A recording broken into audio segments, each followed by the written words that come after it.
One of the things I find most frustrating as a book coach is when my clients bring in other opinions and voices to the coaching relationship. Now, I'm not talking about at the end when you're looking for beta readers and you're seeking external input. I'm talking about during the creation of the book, either at the idea generation phase or when you're trying to get a draft down on the page. Other voices can just be incredibly disruptive to the process. And what I mean by this is what you're doing in a coaching relationship is trying to build a container to have a feedback loop with that writer. And you're forming an intimate relationship with them and with their project.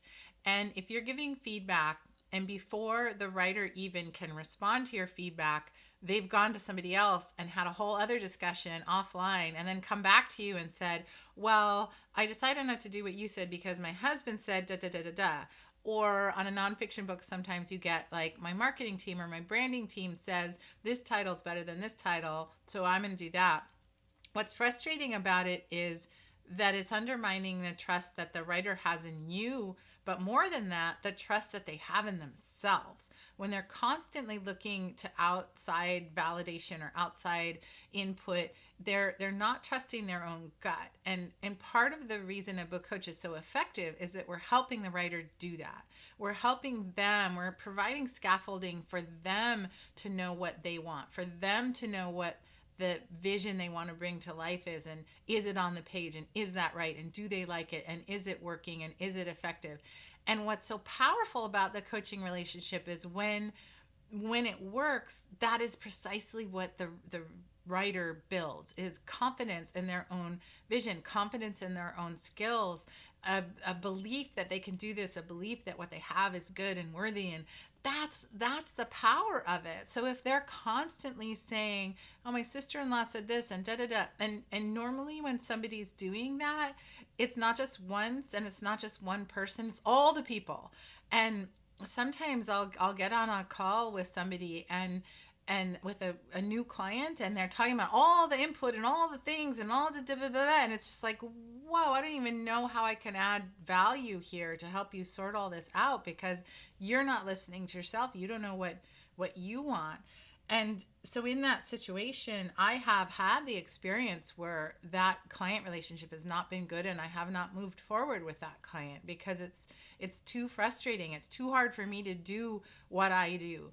And it's hard to say to somebody, look, I only want you to listen to me. I'm the only authority here. I know what is best. Like, that is not what I'm talking about. But the trust and the authority that you have built together is going to be undermined if there's all other kinds of voices. And I personally don't want to work in those kinds of coaching relationships. It doesn't, I find that it's just not effective. It's not fun. It's not effective. You feel like you're fighting all these other things because, the writer comes in and they say, oh, my sister-in-law said this. And it's like, okay, what's your relationship with your sister-in-law? What's her relationship to this material that you're writing or the story that you're writing?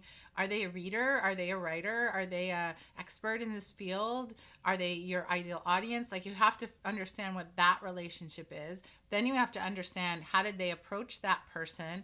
What did they ask for?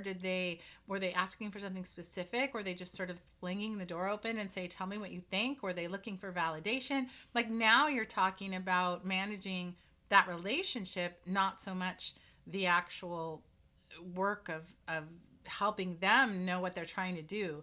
So it's just a tough situation. And I think the best thing to do if you find yourself working with a client that's doing this is to call it out, to say, I'm feeling frustrated. I'm feeling that like you're not listening to your own self, or we need to talk about the process by which you're using me or working with me, or I'm feeling like I can't be effective. You have to continually have those honest conversations if this situation arises. Otherwise, it's likely just to be, like I said, result in a book that's not very good and have a relationship, a coaching relationship that's not very fun. All of those are bad things. So honesty and communication in these situations, and just knowing that it's a red flag. So in your client intaking, to be sure to try to listen for that, to think about it, ask them, what kind of feedback have you had before on this project, or other projects? What kind of feedback do you like? How does that the feedback relationships typically work for you? Who else are you sharing with? These kinds of questions are so important to know, and to just know for your own self what you're really doing here and how you do it, and to make sure that the conditions are right for you to excel.